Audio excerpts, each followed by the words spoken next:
নমস্কার, নন্দিনী সাতকাহনের আরও একটি নতুন এনার্জেটিক ব্লগে আপনাদের সবাইকে স্বাগত জানাই। আশা করি যে যেখান থেকে আমার ভিডিওটি দেখছেন সবাই সুস্থ এবং ভালো আছেন। এখন সকাল ওই 6টা বাজে। আমার রান্নাঘরের কি অবস্থা সেটা তো দেখতেই পেলেন। ঘুম থেকে উঠে বাসি ঘর ঝাড় দিয়ে ভালো করে শ্যাম্পু দিয়ে স্নান করে ফুল এনার্জি নিয়ে আগে রান্নাঘরটা পরিষ্কার করতে চলে এলাম। গতকাল রাতে এতটাই শরীর উইক ছিল যে কি বলবো। এমনি যে মাথা ব্যথা বা আদার্স কোনো সমস্যা ছিল না, শুধু হালকা একটু কোমর ব্যথা ছিল আর ছিল চোখে প্রচুর ঘুম। এত ঘুম পাচ্ছিল যে শরীরটাই চলছিল না। যাই হোক, কিছুতেই আর কোনো কাজ করতে পারলাম না। রাত ওই 9টার আগেই ঘুমিয়ে পড়েছি। এত উইকনেস ফিল হচ্ছিল বলে বোঝাতে পারবো না।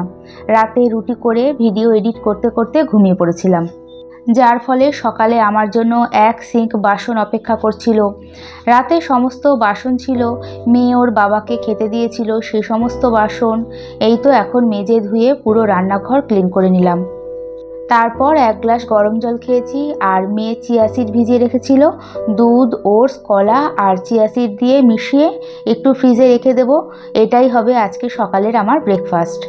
রান্নাঘর পুরো ক্লিন করে হাজবেন্ডকেও এক গ্লাস গরম জল আর কাটালি কলা বিস্কুট দিয়েছি। সেটা খেয়েই অফিসে বেরিয়ে গেছে ওই সকাল 6:40 নাগাদ। তারপর এই তো ঘরের বেড কাভারটা আজকে চেঞ্জ করে নিচ্ছি। কথায় আছে, একজন গৃহিণীর সু অভ্যাসের ওপর নির্ভর করে সেই সংসারের ভালো মন্দ। কথাটা অনেকেই আমরা মানি, অনেকেই মানি না। একদিন বা একবেলা আমরা গৃহিণীরা বা হাউসওয়াইফরা যদি অসুস্থ থাকি তাহলে কথাটা কতটা সত্যি সেটা বোঝা যায়। ঘরবাড়ির কী যে অবস্থা হয়ে থাকে, বিশেষ করে রান্নাঘর।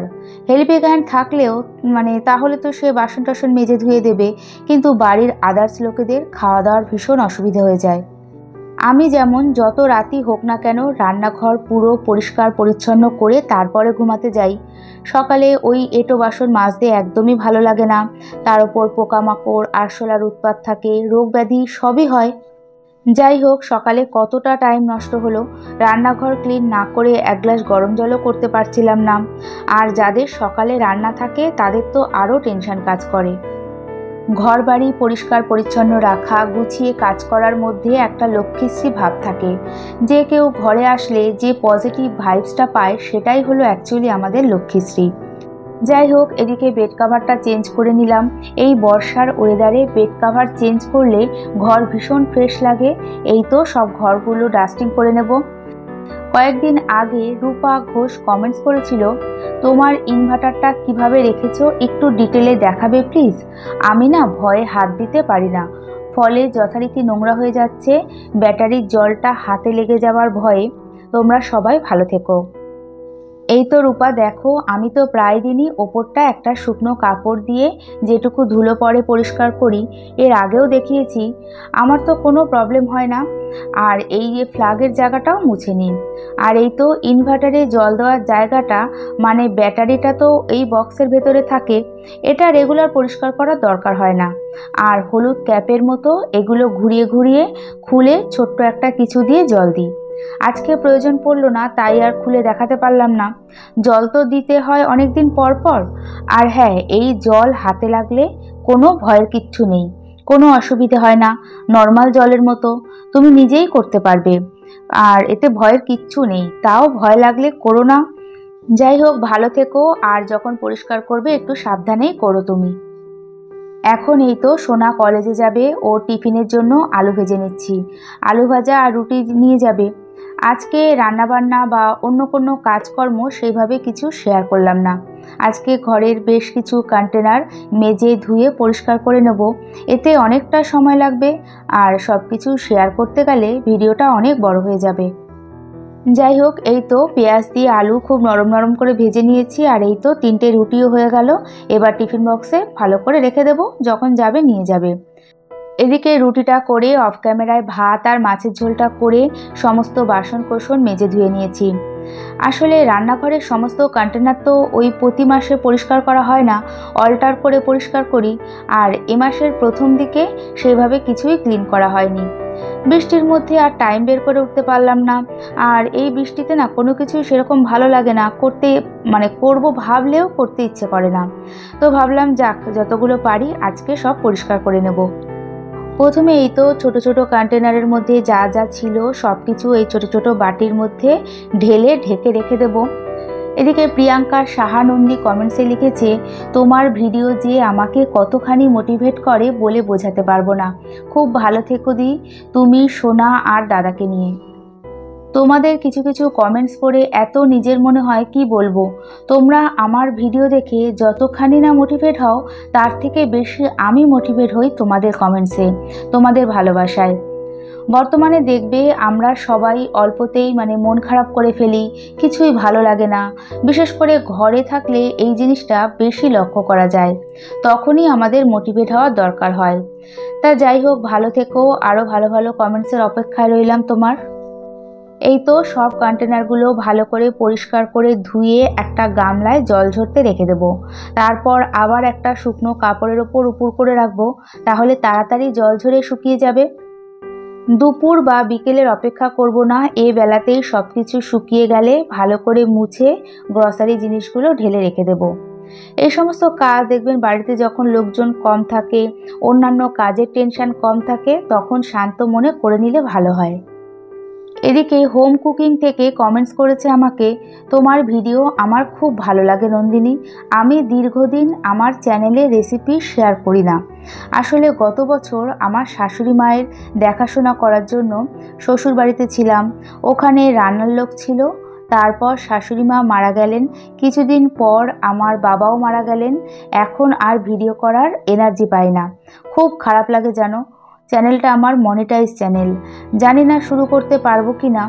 অনেক কথা শেয়ার করে ফেললাম জানো। তোমার কমেন্টসটা পড়ে আমি কিছু সময় চুপ করে বসেছিলাম, মনে মনে কত কি যে ভেবেছি, যাক সেটা আর বলছি না।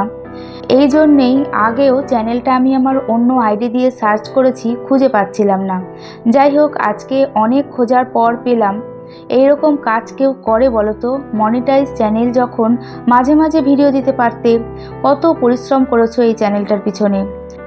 চ্যানেল মনিটাইজেশনের জন্য অনেকে ঠাকুরের কাছে কত প্রার্থনা পর্যন্ত করে, আর তুমি টোটাল বন্ধ করে দিলে, তাও আবার একটা বছর। যাই হোক, যেটা হবার হয়ে গেছে। আমাদের গৃহিণীদের সারা জীবন ওই দায়িত্ব কর্তব্য, একটা শেষ হলে আরেকটা থেকেই যায়। আমি ওই যে আগেই বলেছি যে আমাদের মতো সুগৃহিণীদের ওপরই সংসারের ভালো মন্দ থাকে। যাই হোক, জীবনে তো ওঠাপড়া থাকবেই। আমার মনে হয় যদি তুমি মনে করো আবার ভিডিও দেবে, রেগুলারিটি মেনটেন করতে পারবে, তাহলে টানা 7 থেকে 10 দিন এই চ্যানেলে ভিডিও দিয়ে দেখো কি হয়। তবে শর্টস ভিডিও কম দেবে। যদি সেরকম কিছু ইমপ্রুভ না হয় তাহলে ছেড়ে দাও। এই 7-10 দিনের রেগুলারিটি তোমার মধ্যে এনার্জি আনবে। তারপর চাইলে নতুন চ্যানেল ওপেন করো। বিশ্বাস করো, আমার যে কি ভীষণ খারাপ লেগেছে। ভাগ্যে শেয়ার করেছো, না হলে তো জানতেও পারতাম না। মন খারাপ করো না, ভালো থেকো। এই তো সমস্ত কন্টেনারগুলো ধোয়া হয়ে গেছে, শুকানো সব কমপ্লিট। প্রথমে এগুলো ভালো করে মুছে নিয়েছি। এখন এই তো সবুজ মুগ ঢেলে নিলাম, তারপর মুগ ডাল, ময়দা সব কিছুই ঢেলে নিচ্ছি। পরপর কয়েক মাস গ্রসারি জিনিস আনার পর 1 মাসে সব কিছুর আর প্রয়োজন পড়ে না, তাই 1 মাসে একটু কম গ্রসারি জিনিস আনা হয়, যার ফলে আমার বেশ অনেক টাকা সেভ হয়। আর এইভাবেই প্রত্যেক মাসে একটু বুদ্ধি করে সংসারটা চালাই। আর দেখবেন রান্নাঘরের সমস্ত কন্টেনার একই রকম হলে দেখতে কি ভালো লাগে। কথায় আছে না, প্রথমে দেখনদারি তারপরে গুণ বিচারি। একসাথে দামি দামি কন্টেনার কেনা আমাদের মতো মধ্যবিত্ত ফ্যামিলির ক্ষেত্রে হয়ে ওঠে না। যখন যেটা প্রয়োজন হয় সাধ্যমতো কিনে নিই। তবে যত্ন দিয়ে পরিষ্কার পরিচ্ছন্নভাবে গুছিয়ে ব্যবহার করতে পারলে কোনো কিছুই খারাপ লাগে না। এতক্ষণ ভিডিওটি দেখে থাকলে, কোথাও এতটুকু ভালো লেগে থাকলে একটা ছোট্ট লাইক করে দিতে ভুলবেন না। আর ভিডিওটি কেমন লাগলো কমেন্টসের মাধ্যমে জানিয়ে চ্যানেলটি সাবস্ক্রাইব করেও রাখতে পারেন। আর কাজগুলো যদি আপনি অলরেডি করে থাকেন তাহলে আপনাকে জানাই অসংখ্য ধন্যবাদ। প্রথমে বড় কন্টেনারে সব কিছু ঢেলে এবার ছোট কন্টেনারগুলোতে কাশ্মীরি লঙ্কার গুঁড়ো, জিরে গুঁড়ো, ধনে গুঁড়ো, গোলমরিচ গুঁড়ো, চালমগজ, পোস্ত এগুলো সব ঢেলে নেব। এদিকে আশা বিশ্বাস লিখেছে, খুব ভালো লাগলো ভিডিওটা। কেমন আছো? অনেক দিন পর কথা হলো। সব সময় এইভাবে পাশে থাকার জন্য আমার অনেক ভালোবাসা নিও। সুনিতা চৌধুরী বলেছে, তোমার আগের ব্যাকগ্রাউন্ড মিউজিকটাই বেশি ভালো লাগতো, এই মিউজিকটা মানাচ্ছে না। অন্য একটা মিউজিক দিয়ে দেখলাম গো। যাই হোক, তুমি সবিতা মালাকার দুজনেই বলেছো যে এটা ভালো লাগছে না, ঠিক আছে নেক্সট দিন আগের মিউজিকটাই দেব। ভীষণ খুশি হই যখন তোমরা আমার এই ভালো মন্দ সব কিছুই আমাকে জানাও। এত ভালোবাসা দেওয়ার জন্য অনেক ধন্যবাদ, আর অনেক ভালোবাসা নিও আমার। মোটামুটি কাজ প্রায় হয়ে গেছে, এখন অনেকটা বেলা হয়েছে। ঘর গোছানোর সাথে সাথে রান্নাঘরের সব কিছু পরিষ্কার থাকলে কি ভালোই না লাগে, একটা আলাদাই শান্তি পাই। দিনের অনেকটা টাইম আমরা এই রান্নাঘরেই থাকি। এখান থেকে দিনের শুরু, শুধু যে আমাদের দিনের শুরু না, বাড়ির প্রত্যেকের কোথাও যাওয়ার আগে যে ব্রেকফাস্ট বা লাঞ্চ করে যায় সেটাও কিন্তু এই রান্নাঘর থেকেই তৈরি হয়। এদিকে সুইটি ব্লগ থেকে আগের দিনের ভিডিওতে লিখেছে, লাইক শেয়ার দিয়ে শুরু করলাম, অসাধারণ অসাধারণ রেসিপি, প্লিজ দিদি সাপোর্ট করবে।